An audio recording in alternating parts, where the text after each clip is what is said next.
Today I'm covering our hike up to Lake Tagimoucia on the Fijian island of Taveuni. We started out our day at the base of the mountain in the small village of Sumo. We had 3 great guides that met us and was ready to take us up. I've got my adventure crew with me and we're ready to go.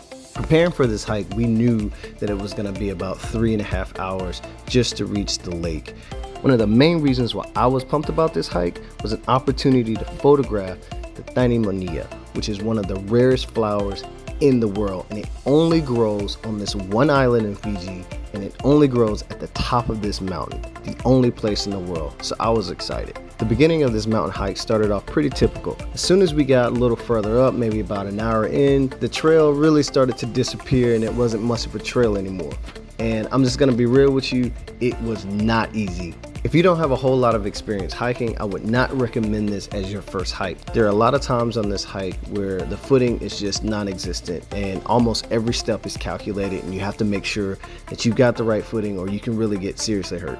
There's a ton of beautiful scenery walking through the rainforest, lots to see, lots to photograph, plenty of exotic birds off in the distance. If you're a bird watcher, you would really enjoy this.